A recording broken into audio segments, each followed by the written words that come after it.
Hello, Namaskar. This is Firstpost and you're watching Vantage with me, Palki Sharma.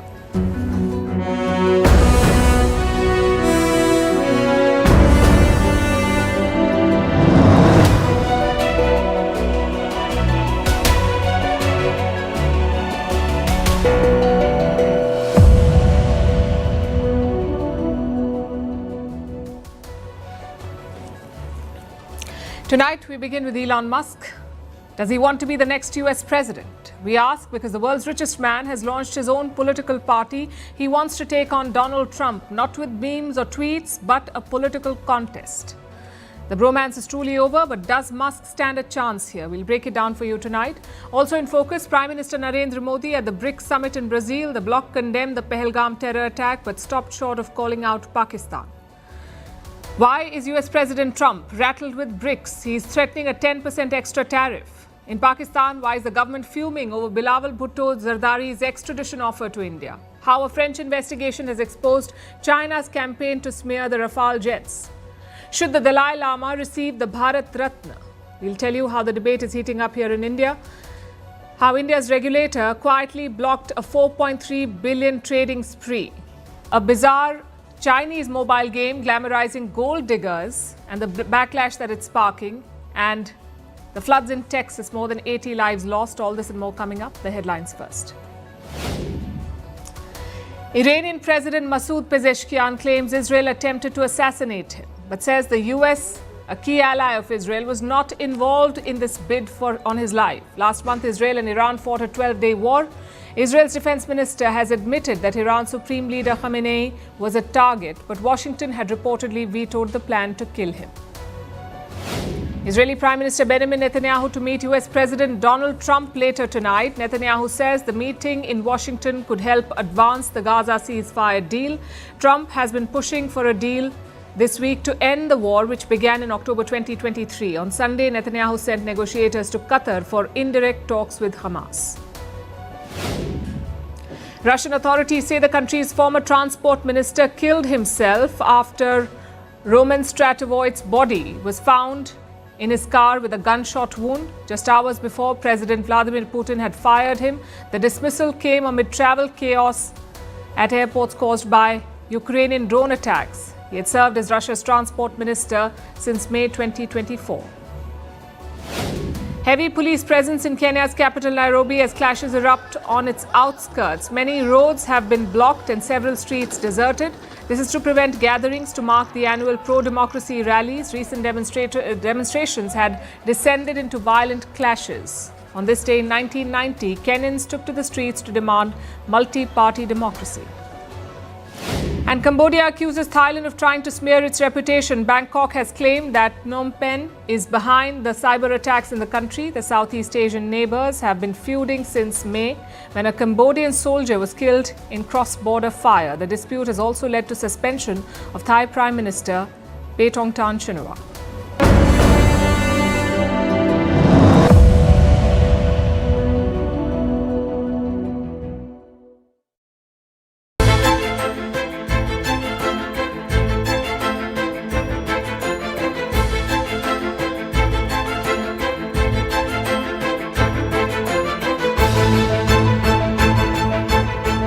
Ridiculous to start a third party. This is what victory feels like. Yeah!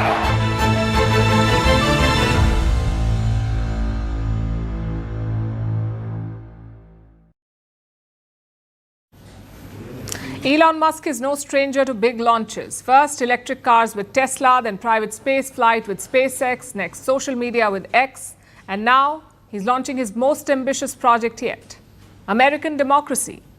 That's right, Musk is diving into politics. He's challenging a 160-year-old American tradition. How? By starting a new political party. He's calling it the America Party. And this is what he had to say about it. I'm quoting, "When it comes to bankrupting our country with waste and graft, we live in a one-party system, not a democracy. Today, the America Party is formed to give you back your freedom." This is what he posted on X. He wants to give Americans their freedom. Now, as you may already know, the US has a two-party system. There are the Democrats and the Republicans. These are the two political parties, the two main political parties, the Americans vote for one of these two in every election. But Musk wants to break this mold, which is why he's floating a third party. Is this legal? Do Americans even want a third political party? And what is Donald Trump saying about all of this? Let's start from the beginning, from how it started, with Trump's new bill, the so-called Big Beautiful Bill. It was passed last week. It will add trillions of dollars to American debt. Elon Musk vehemently opposed this bill, but Trump did not stop, and the US Congress passed it. So now Musk says that he is fed up with this debt slavery. That's what he's called it, debt slavery in the US. He says America is no longer a democracy. It is no longer a two-party system. It is just two sides of the same coin. So Musk wants a third party, the America Party, that will represent what he calls the 80% in the middle. These are people who identify with neither the Democrats nor the Republicans. Right now, they don't have a choice, but they want a say in how their country is run. Let me repeat, this is what Elon Musk is claiming. He says his goal is not to win the presidency. For now, he wants to focus on the US Congress. That's the American Parliament, the US Congress. They have midterm elections next year in 2026, and Elon Musk is looking at a few contests there, where a third-party candidate might have a shot. So Musk wants to be kingmaker, maybe even the king. What does Donald Trump think about this? After all, they were best buddies in the last election. Musk poured millions into Trump's campaign, and in just a few months, the bromance is over. They've gone from being allies to enemies and now potential rivals in the political arena. How is Donald Trump taking all of this? In his trademark style, without mincing words, Trump called Musk a train wreck. He said the Tesla CEO has gone off the trails and that the entire thing was, quote unquote, ridiculous. I think it's ridiculous to start a third party. We have a tremendous success with the Republican Party. The Democrats have lost their way, but it's always been a two-party system. And I think starting a third party just adds to confusion. It really seems to have been developed for two parties. Third parties have never worked. So he can have fun with it, but I think it's ridiculous. Well, here's the thing. The two-party system is not set in stone. There is no law against a third party in the US, maybe even a fourth. The US Constitution has no restriction. It does not limit the number of political parties. In fact, as of today, the US has 55 political parties. And nobody talks about them because they make no difference. They have no major electoral base, and they've never worked in US politics. The last time a third-party candidate even came close to presidential office was in the year 1912. It was Theodore Roosevelt. He ran under the Progressive Party, better known as the Bull Moose Party, and he came in second ahead of the then-sitting president. But Roosevelt still lost the election to Woodrow Wilson of the Democratic Party. This was in 1912. Then in 1922, there was Ross Perot. He was a Texas billionaire. He created what he called the Reform Party. He won nearly 19% of the popular vote, but not enough to win. And that's the thing. The US has a winner-take-all system. There are no parliamentary coalitions. There are no trophies for second place. And such a system makes it incredibly hard for a third party to survive. But third parties have succeeded in other ways, especially by changing the conversation. Take the Populist Party in the 1890s. They did not win the presidency, but their ideas, like the direct election of senators, eventually became the law. Then there was the Socialist Party in the early 20th century. They never won the White House, but they were early advocates for social security. So third parties may have failed electorally, but their ideas have won. Also, anyone can name a third party. But no one has been able to really get it off the ground. Is there appetite for it in the US? Perhaps there is. Right now, more Americans than ever want a third party. Look at what polls say. 58% Americans are in support of it. They want a third party. This is the group Musk says he's trying to represent, 58%. Which brings us to the billion-dollar question. Why is Elon Musk doing this? Is it to face off against Donald Trump? Or does he want the elusive Oval Office? Here's the catch though, Elon Musk is not a natural-born US citizen. He was not born in the country, so he cannot run for the US presidency. But he can control it for sure. Chances are he will end up backing someone else. But at the end of the day, politics is about power, and that's where Musk and Trump start to look a lot alike. One talks about taking America back. The other promises to give Americans their freedom. They use different words, but they're both playing the same game, essentially. Elon Musk may not be able to run for president, but he wants to hijack the race, perhaps. And if history tells us anything, sometimes you don't need to win the game, you just need to change the rules. Is that what Musk is trying to do?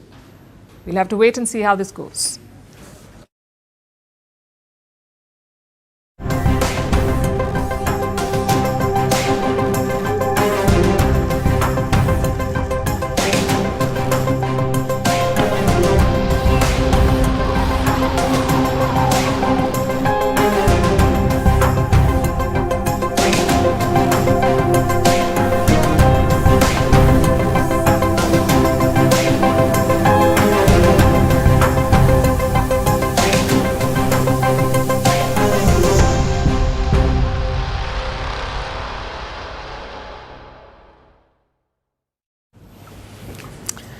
July is a busy month on the diplomatic calendar. It's around the middle of the year. Most multilateral groups are busy organizing summits, and this July is no different. Kicking us off is the BRICS bloc. Yesterday, the BRICS leaders gathered in Rio de Janeiro. It was the 17th summit of this grouping. Prime Minister Narendra Modi was also in attendance. He is on a marathon 8-day foreign trip. Yesterday, the Indian Prime Minister took part in multiple sessions on security, on reforms, and on financial challenges. Prime Minister Modi always plays an important role at BRICS. But this year, he had added responsibility because two main members were not in attendance this time. President Vladimir Putin of Russia and President Xi Jinping of China. They were not at the summit. So the job of setting the tempo fell upon Prime Minister Modi. He addressed a wide range of issues. And we'll focus on the top 5 takeaways tonight. Number 1, Prime Minister Modi called out terrorism in his remarks. He did not name Pakistan, but the message was clear. Let me quote from what he said. Condemning terrorism must be a matter of principle and not just of convenience. If our response depends on where or against whom the attack occurred, it shall be a betrayal of humanity itself. There must be no hesitation in imposing sanctions on terrorists. The victims and supporters of terrorism cannot be treated equally. That's a clear message to BRICS. Most of the members condemned the Pahalgam attack. Yesterday's joint statement also reiterated that condemnation, but none of them called out Pakistan. You see, Islamabad has been trying to join the BRICS. They also have close ties with a BRICS founder, China. So most members are soft on Pakistan, but Prime Minister Modi is cautioning against that. He says terrorism must be handled on principle, not convenience. That's the first big takeaway. Takeaway number 2. The Indian Prime Minister spoke about critical minerals. Again, let me quote from what he said. We need to work together to make supply chains for critical minerals and technology secure and reliable. It's important to ensure that no country uses these resources for its own selfish gain or as a weapon against others. This could be a jibe at China. Recently, Beijing started blocking key exports to India. They've been blocking exports like rare earths and fertilizers, and this has led to complaints and worries in certain industries in India. So Prime Minister Modi has served China a reminder: do not weaponize critical minerals. Next is takeaway number 3. The Prime Minister talked about championing the global South. And for that, he demanded reforms. I'm quoting again. 2/3 of humanity still lack proper representation in global institutions built in the 20th century. There must be changes in governance structures, voting rights, and leadership positions. To put that in context, the 20th century agencies are the likes of the United Nations, the International Monetary Fund, and the World Bank. These were created by and dominated by the West. Prime Minister Modi is seeking reform. He wants the global South to be at the table, whether it's a bigger voting share at the IMF or a seat at the United Nations Security Council. There must be just representation. Which brings us to takeaway number 4. The BRICS continues to push for de-dollarization. And it's exactly what it sounds like. Right now, most global trade is conducted via the US dollar, but BRICS is seeking alternatives. They want to move away from the US dollar. And how do you do that? A, by pursuing trade in local currencies like the rupee, the yuan, and the ruble. And B, by creating a BRICS payment system. Think of it as a platform to make international payments, maybe from India to Russia, or from Iran to China, or from Brazil to Argentina. Right now, you need Western platforms to make such transactions. But the BRICS is pushing for an alternative. The leaders have assigned this job to finance ministers and central bank governors. They will together create the new platform. And finally, the 5th takeaway, the situation in West Asia. In his remarks, Prime Minister Modi spoke about the war in Gaza. Let me quote from what he said again. The humanitarian situation in Gaza is a cause of grave concern. India firmly believes that no matter how difficult the circumstances, the path of peace is the only option for the good of humanity. That's a very strong remark by the Indian Prime Minister. But here's the more interesting part. The BRICS joint statement condemns the attack on Iran. It calls the attack a violation of international law. Why is this interesting? Because New Delhi had not condemned the strikes on Iran. It merely noted the escalation and it called for talks. In the past, that's all that India did. When the SCO, the Shanghai Cooperation Organization, condemned the strikes, India refused to join that statement. So clearly, New Delhi did not want to pick sides. It wanted to be neutral. But yesterday, the BRICS, where Iran is also a member, New Delhi did pick a side. We chose the side of international law and we condemned the strikes on Iran's nuclear sites. Which sums up Prime Minister Modi's day at BRICS. He used this platform to detail India's agenda, whether it's for global reforms, or for global South leadership, or against terrorism, or against the wars in West Asia. In a divided world, India sought to create consensus. Amid chaos, India pushed for clarity.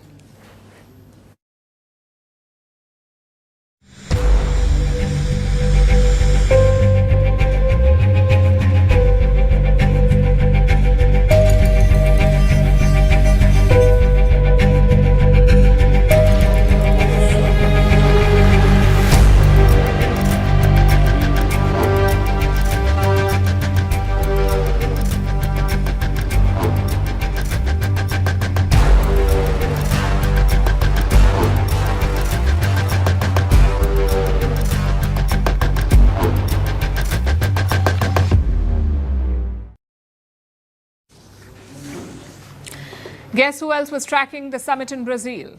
Donald Trump, the US president. He is a well-known critic of BRICS. Yesterday, he fired more warning shots. Trump threatened BRICS with extra tariffs. It's on your screen. This is what it says. Any country aligning with the anti-American policies of BRICS will face an additional 10% tariff. That's what Trump said. And he added that there will be no exceptions. It's the same old pattern, really. Whenever the BRICS comes together, Donald Trump threatens them with more tariffs. But this time, the BRICS is pushing back. They discussed Donald Trump's trade war at the summit.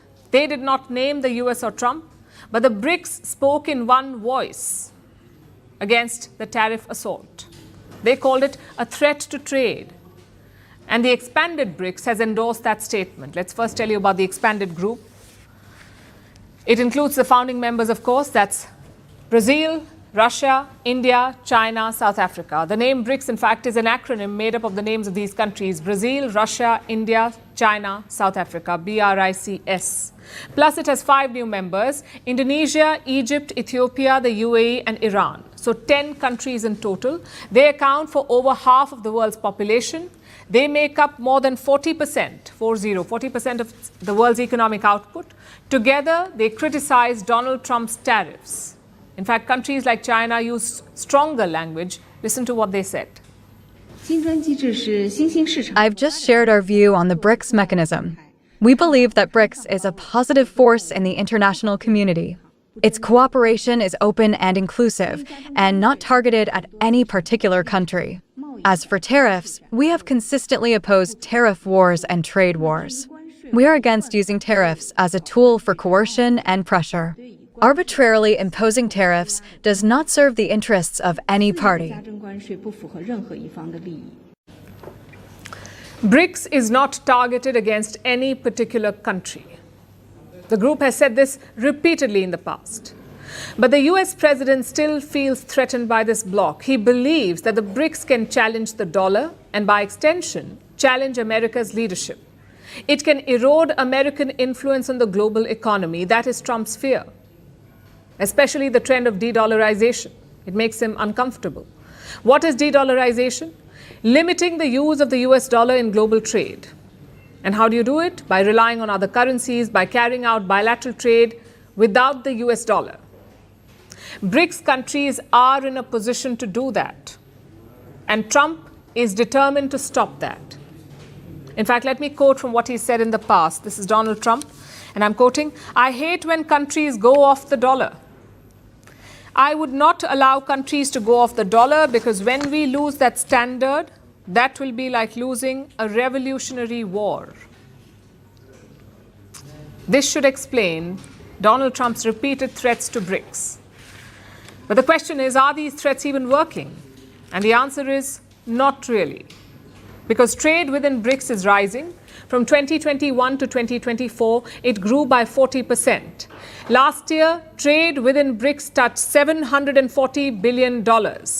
And it's growing thanks to Western sanctions. The West, led by the United States, is trigger happy. They slapped sanctions to put pressure on adversaries. These sanctions have fractured the world economy, and they have forced BRICS to resort to more bilateral trade. Let me give you some examples, starting with Russia.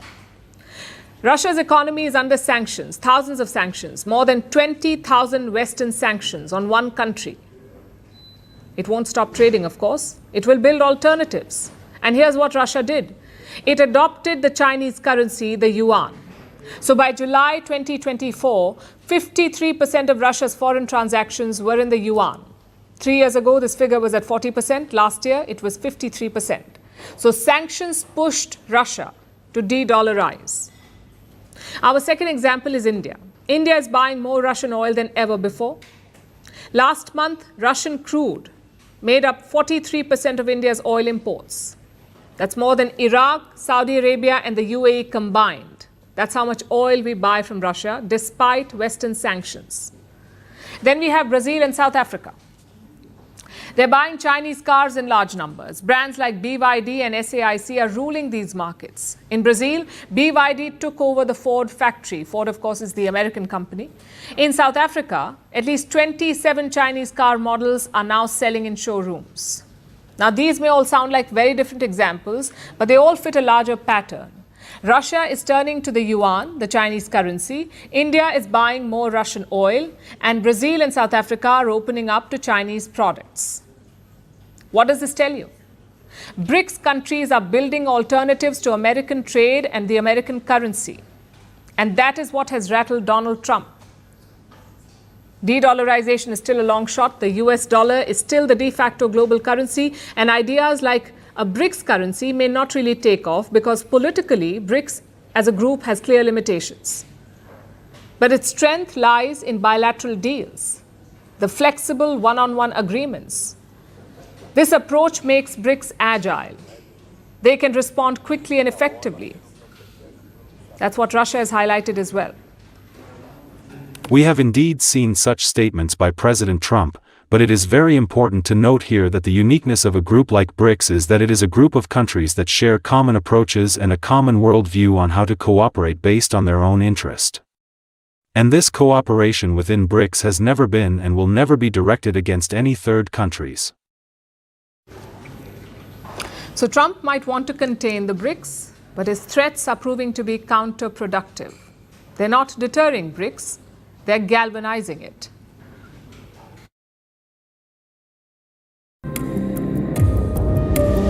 U.S. relations, and I think that's as I engage with ever broadly.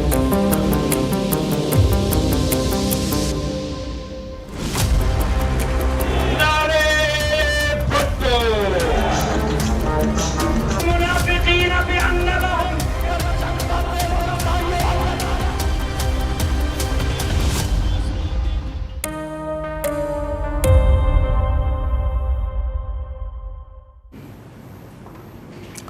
Different countries have different kinds of diplomacy. China has wolf warrior diplomacy. France has champagne diplomacy. The UK has colonial hangover diplomacy. And Pakistan? Well, Pakistan has Delulu diplomacy. And it's courtesy one man, Bilawal Bhutto Zardari. His name may scream political pedigree, but his ideas are pure delusion. Look at his latest interview. The former Pakistan foreign minister was on Al Jazeera. He was asked about terrorists, the likes of Hafiz Saeed and Masood Azhar. First, Bilawal said he has no idea where some of them are. It is factually not correct that Hafiz Saeed is a free man. He is in the custody of the Pakistani state. As for Masood Azhar, it is our belief that he is in Afghanistan. If and when the Indian government shares information that he is on Pakistani soil, we will be more than happy to arrest him. Then he came up with a deal for India, a sort of barter. Listen to what he said. If India is willing to be cooperative in that process, I'm sure there will be no hurdle in extraditing any individual of concern. As part of a comprehensive dialogue with Pakistan, where terrorism is one of the issues that we discuss, I'm sure Pakistan would not be opposed to any of these things. Provide proof and we will hand over the terrorists. That is Bilawal's offer. You know what this sounds like? It's like a pickpocket returning your wallet. They say they want to give it back, but before that they're asking for CCTV footage and 3 eyewitnesses. Pakistan has shielded terrorists for years. Terrorism is their state policy, but Islamabad's political scion wants proof from India. Now, Bilawal may have thought that he was a visionary, but he got slammed by his own countrymen, and leading the charge was Talha Saeed, the son of Hafiz Saeed. He said, and I'm quoting, "Bilawal Bhutto is not a true Muslim. How can he offer my father like this?" So terrorists are now publicly shaming politicians for even pretending to follow the law. In most countries, it would be a national crisis. In Pakistan, it's just another Monday. And it's not just terrorists throwing tantrums. Islamabad's political party has also joined the outrage parade. The PTI, that is Imran Khan's party, called Bilawal, and I'm quoting, a symbol of confusion. Others accused him of, and I'm quoting again, betraying his legacy.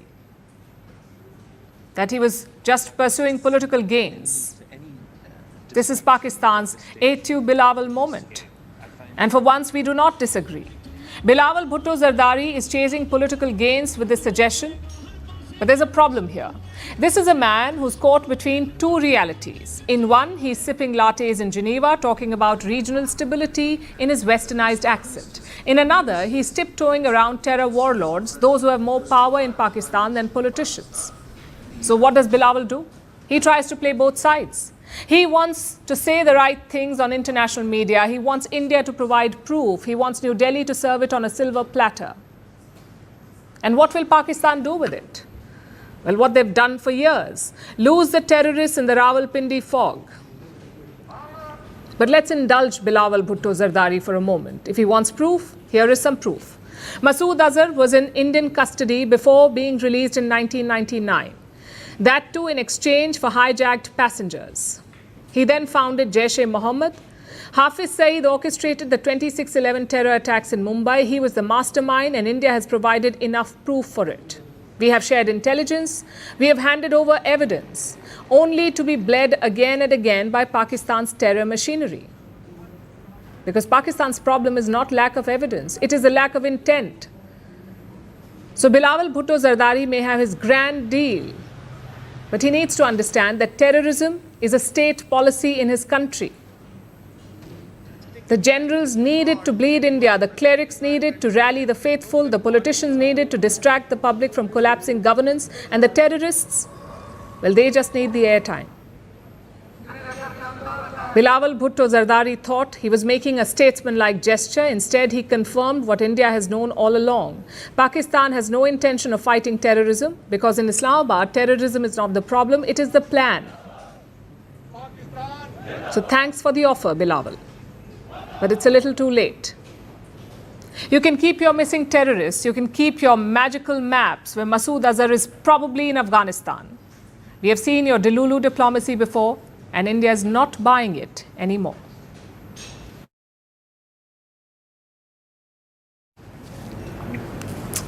Let's go back to May 2025. Pakistani bases were smoldering from Indian missile hits. Their runways were cratered, their army chief was hiding in a bunker. Things got so bad that Pakistan sued for peace. But on social media, it all looked very different. You couldn't see the damaged Pakistani bases. All you could see was alleged Rafale debris.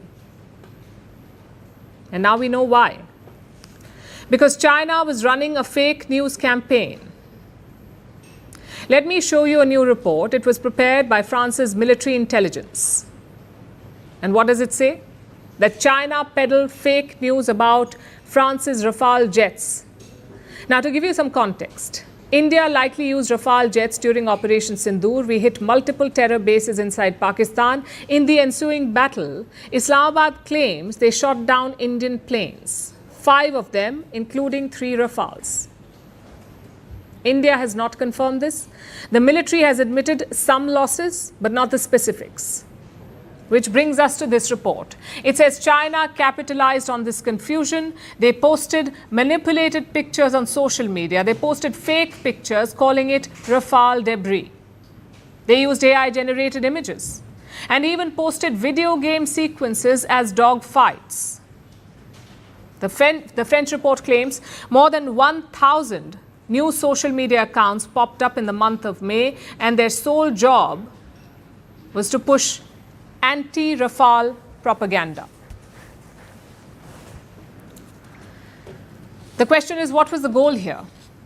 Why was China smearing the Rafale jet?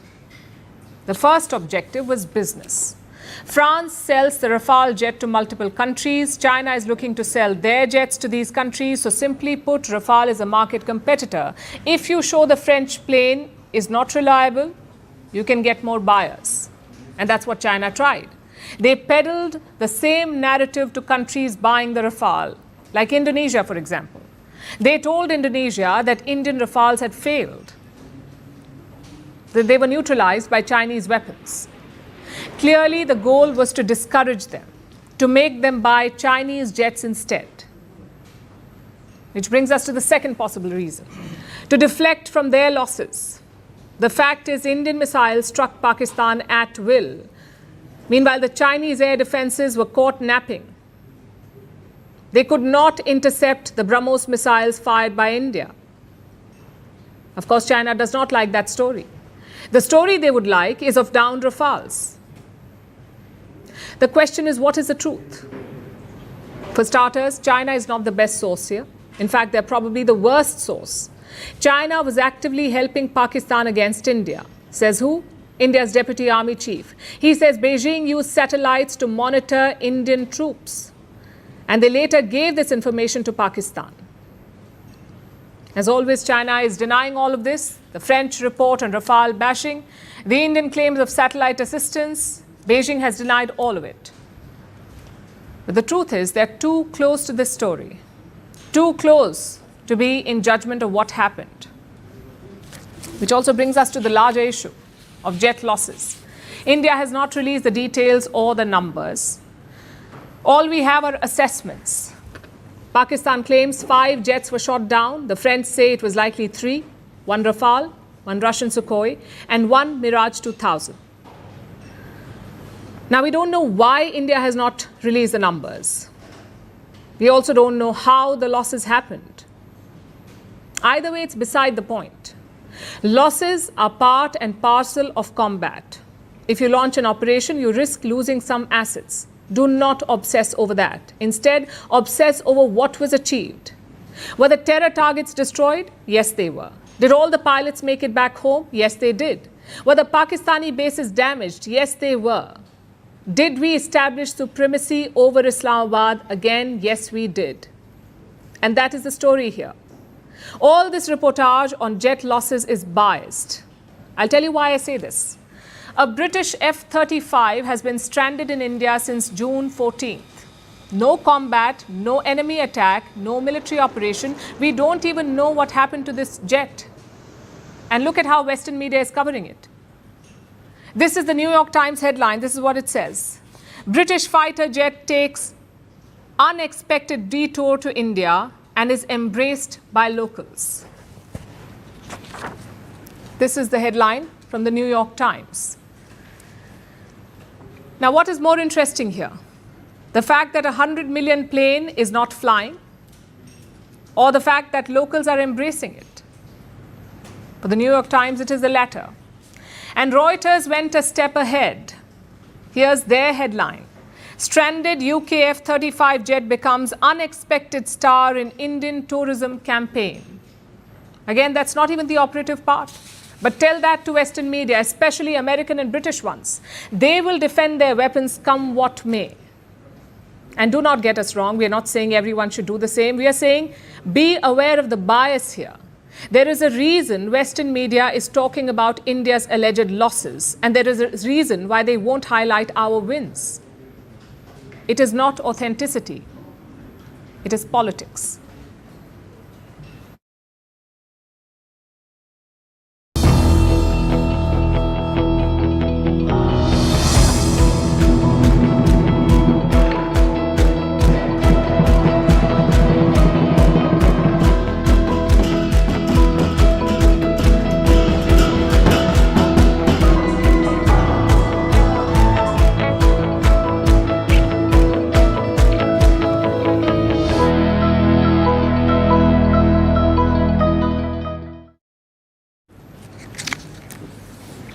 The Dalai Lama has been awarded just about everything.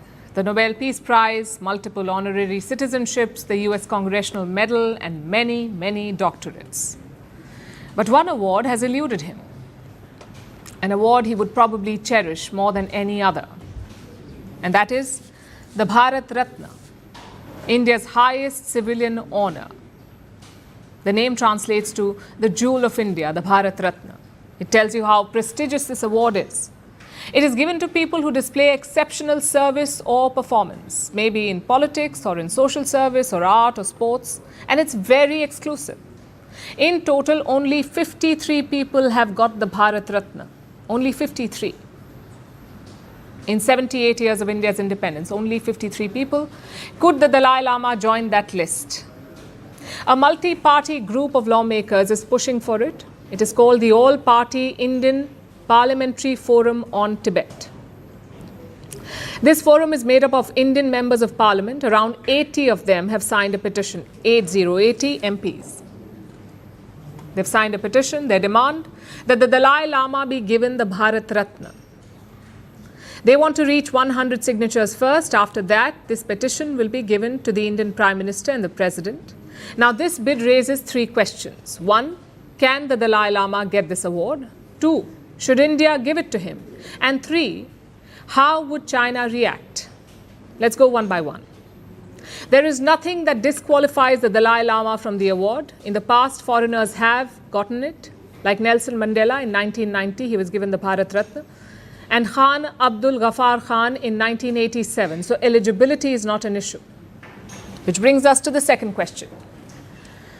Should India give it to him? If it's a question of deservedness, there is little doubt. The Dalai Lama is the most famous political refugee in the world. He's fought for Tibetans since the 1960s. Beyond that, he's also spread the message of peace and non-violence. He calls himself a son of India. He says Indian rice and dal made his body. So on paper, you could say he deserves it. There is no moral argument against it. Unfortunately, the world does not run on morals. It runs on interests and geopolitics. Which brings us to the third question. How would China react to such a move? They would throw a tantrum like never before. We saw a sneak peek of that on Sunday. The Dalai Lama celebrated his 90th birthday yesterday. Prime Minister Narendra Modi wished him on social media. Look at how China reacted to it.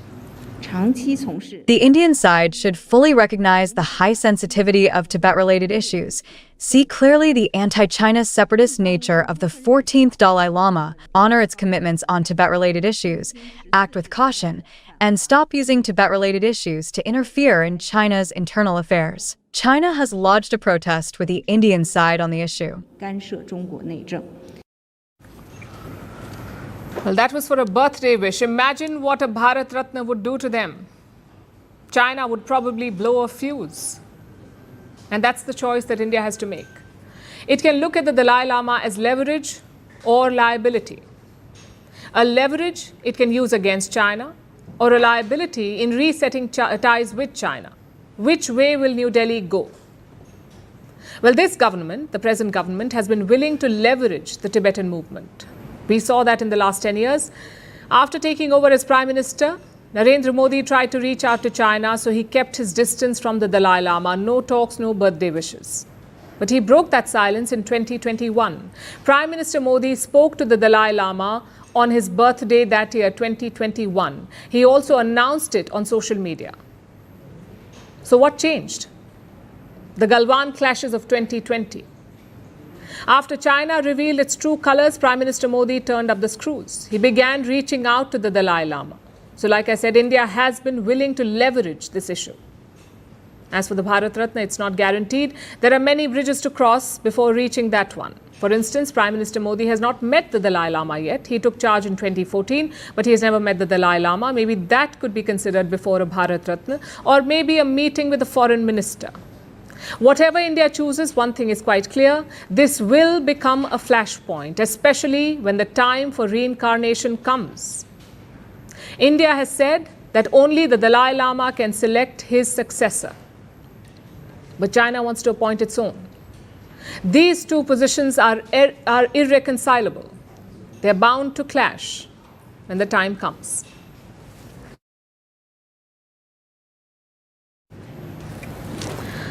Now let's talk about Sebi, the Securities and Exchange Board of India. It is India's market regulator. Last week it made a rare move. It banned one of Wall Street's biggest trading firms, Jane Street. Jane Street is accused of manipulating the markets. The company's trades have raised eyebrows in recent years.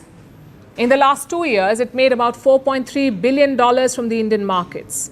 How did it do that? Well, Sebi says the company used its massive funds to move prices. First, it bought large stakes in less active parts of the Indian market. This misled ordinary investors.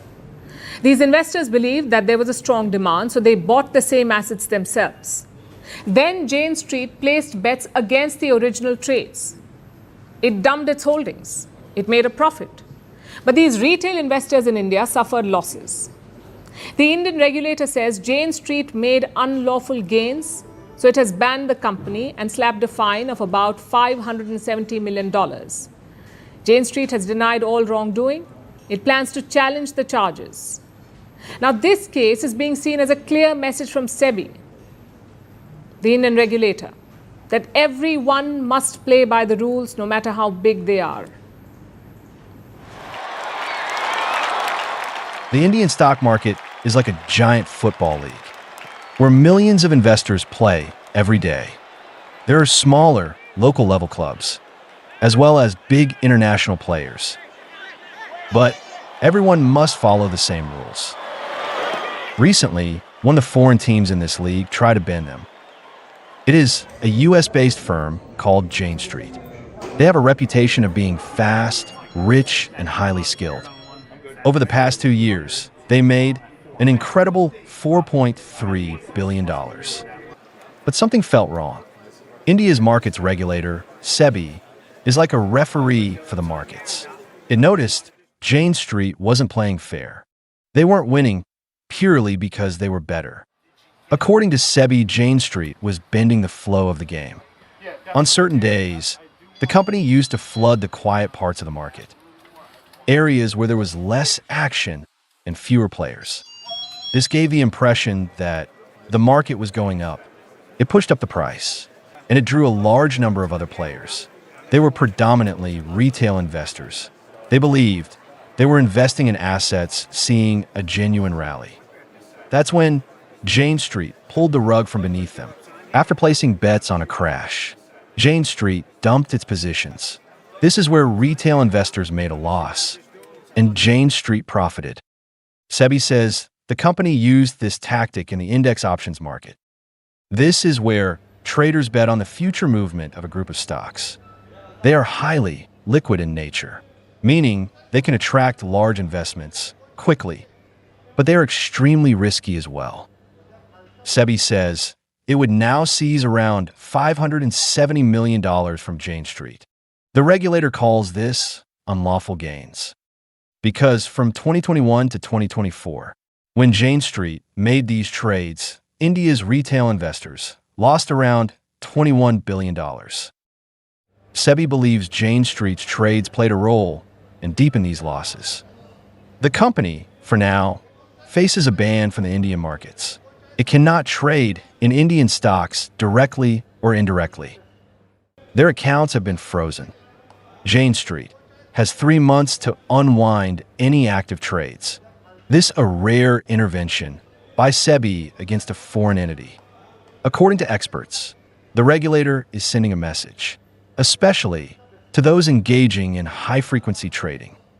They are welcome to play in India, but if they bend the rules, Sebi is watching, and it is prepared to blow the whistle.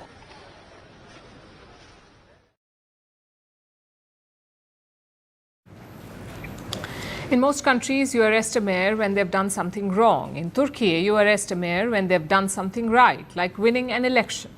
This weekend, police raided the homes of not one, not two, but 3 elected mayors. All of them were from the opposition party, the CHP. All of them were voted in by the people, and now all of them are behind bars. The government says it's about corruption. The opposition says it's about crushing democracy. History says it's about President Erdogan trying to tighten his grip on power. Because in the last 6 months alone, 11 mayors have been arrested in Turkey. So what do these latest arrests mean? Our next report tells you. Most of Turkey was easing into the weekend. But in the country's south, police squads descended on the homes of 3 elected mayors. Sedan Karalar of Adana, Muhittin Bujek of Antalya, and Abdurrahman Tudere of Adıyaman. They are all members of Turkey's main opposition party, the CHP, and now they are all in custody. The state-run Anadolu agency called it a crackdown on corruption. The opposition called it something else entirely, a political purge. And for the millions watching from the sidelines, it looked like déjà vu. To understand what's happening in Turkey right now, you have to rewind to March. That's when Ekrem İmamoğlu, the immensely popular mayor of Istanbul and Erdogan's most formidable rival, was jailed on corruption charges. That arrest sparked the largest protest the country had seen in over a decade. But the government didn't flinch. In the 3 months since, a pattern has emerged. One by one, CHP-led municipalities have become targets. Prosecutors cite allegations of organized crime, tender rigging, and bribery. The accused say it's a charade to dismantle the only party standing between Erdogan and unchecked, unending rule. The latest arrests signal a grim picture. All 3 had been part of the opposition's sweeping success in last year's local elections. That's when CHP made inroads even in cities long considered Erdogan strongholds. According to state prosecutors, the men sought unfair financial benefits from municipal contractors. These charges based largely on testimony from a businessman who's now cooperating with authorities. But it doesn't stop here. Just days earlier, Tunç Soyer, former CHP mayor of Izmir, was detained along with 137 others in an investigation into alleged fraud. In total, 11 mayors and hundreds of opposition officials have been arrested in the past few months. All roads, it seems, lead to one man's office.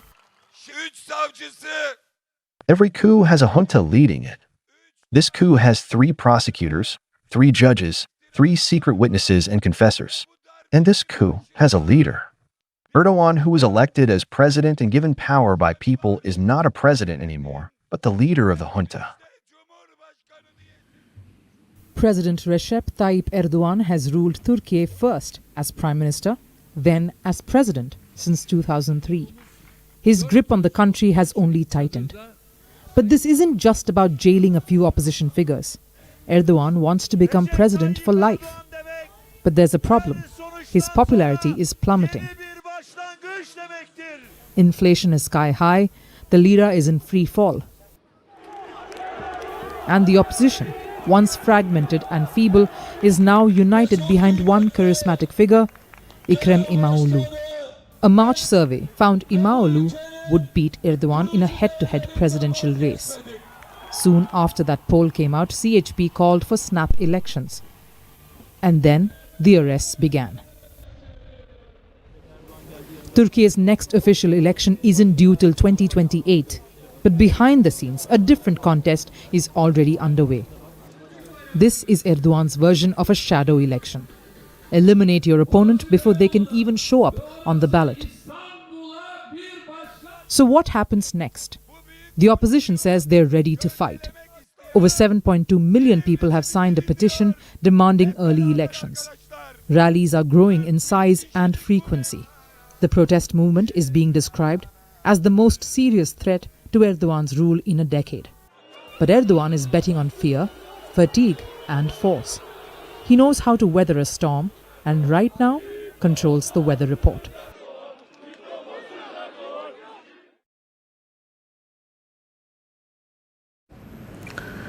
Now, how about some Monday motivation? Do you need relationship advice? Want to know if a man loves you? See how much he spends. And we are not the ones offering these pearls of wisdom. These profound words come from a new video game.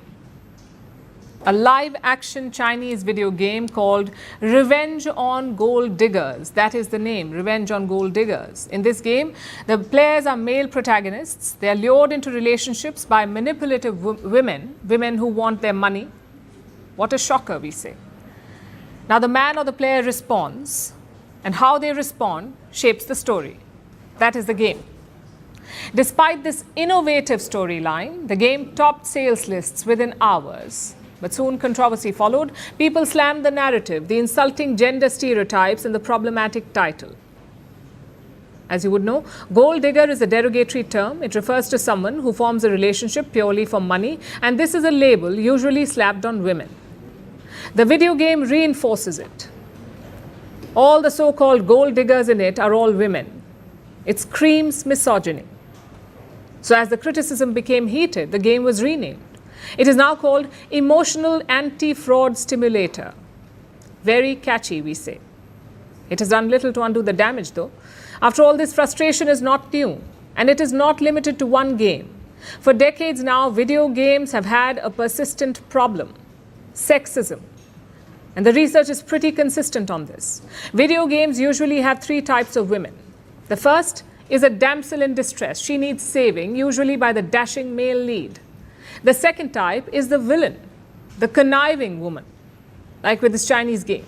And the third one is the ultimate warrior. She can be strong, but usually this character is depicted as hypersexualized with accentuated features and revealing costumes. And all of this has consequences, psychological and real-life consequences, from stereotyping women to promoting their lack of agency, normalizing harassment and setting unrealistic body standards. And none of this is okay, not for adults, especially not for children. Fortunately, there is some progress. Between the 1990s and 2010s, there were about 15% female characters in video games. Today, this number has gone up to 35%. Developers have also made intentional efforts. They've tried to move past the stereotypes at least a little bit. They have tried. Look at the famous adventurer Lara Croft. She made her debut in 1996 with mini shorts and the proportions of a Barbie doll on Ozempic. But by 2013, she finally found a pair of pants and a deeper storyline. So progress is minimal, but video games have evolved. And this is not out of the goodness of the developers' hearts. When you picture the gaming landscape, what does the audience look like? Mostly male, I'm assuming. So we often think that it makes sense. Men are the target audience, so games have to be designed for men, but this idea is wrong. The world over, women make up 45% of all gamers. That's nearly half. 45% gamers are women. Sure, the levels vary country-wise. In South America, Brazil has about 51% female gamers. In Asia, India has 41% women as gamers.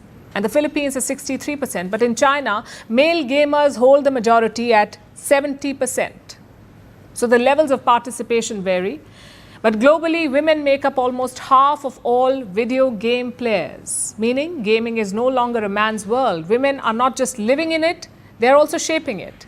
So alienating them is not good business sense. The global video game market stands at about $299 billion. By 2030, it is projected to double to reach $600 billion. Experts say this number could be much higher if video games cater to the other half of their audience too. So in the short run, being sexist may get video games the numbers, but in the long run, they're not just harming the society, they're also leaving money on the table, and that is no way to play the game.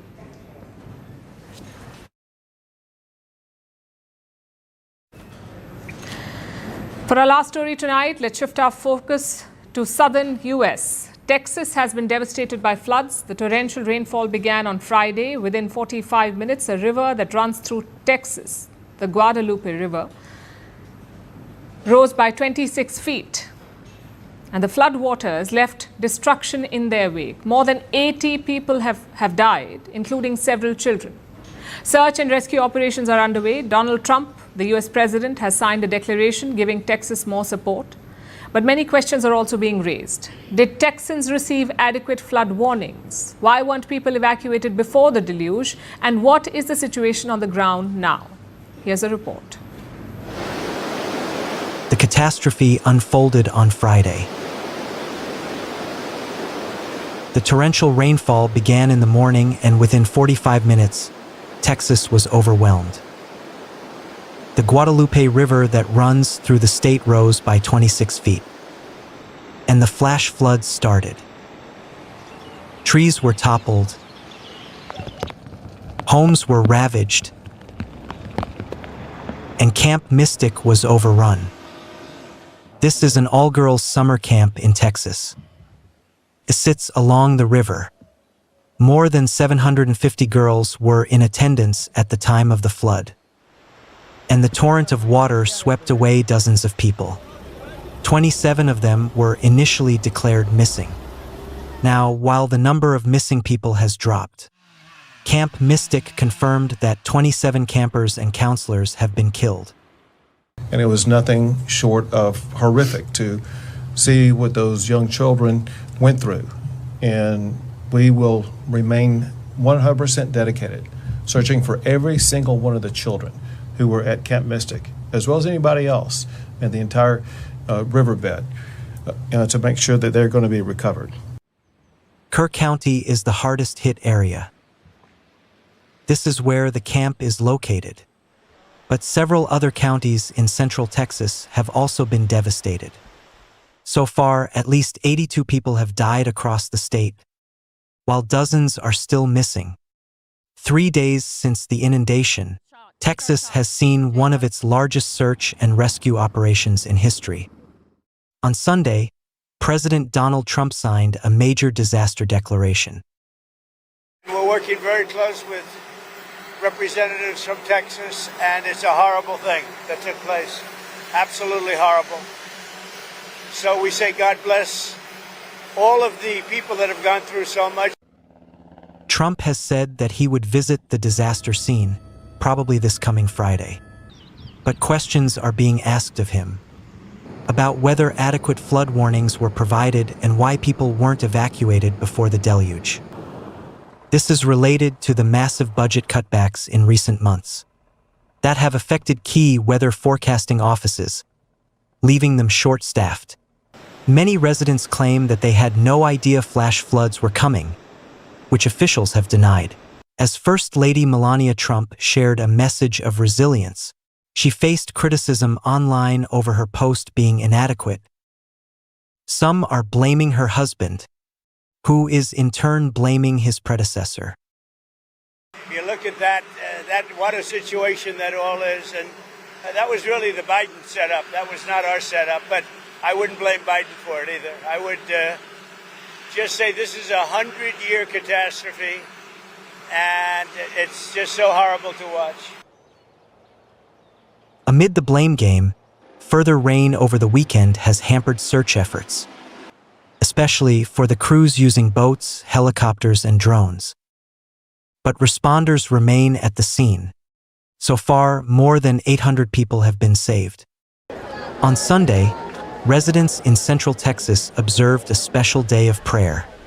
The Pope has also offered prayers for the bereaved. The water levels of the river have fallen, but the flood watch continues as people scramble to cope with the devastation. The danger is not over yet. The severe weather is expected to continue for the next few days. As well wishes pour in from around the world, Texans are holding on to hope.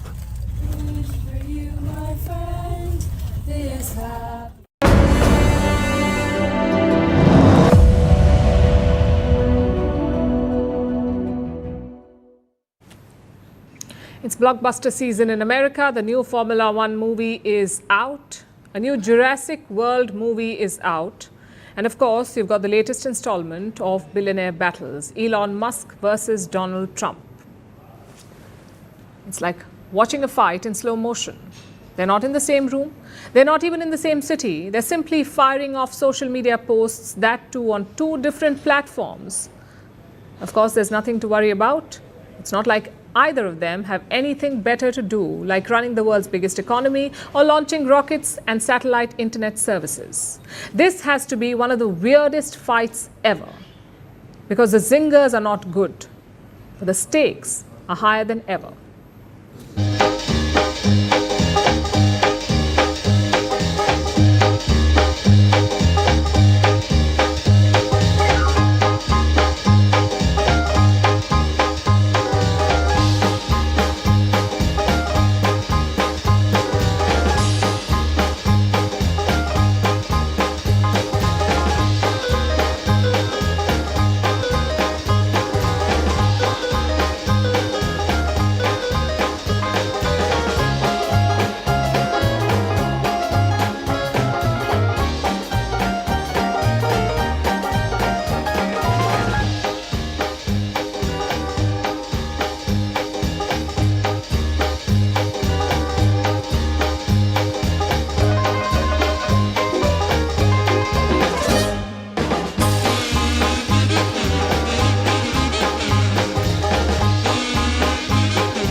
Now it's time for Vantage Shots, images that tell the story. Iranians mark Ashura as Supreme Leader Khamenei attends the first public event since the war with Israel.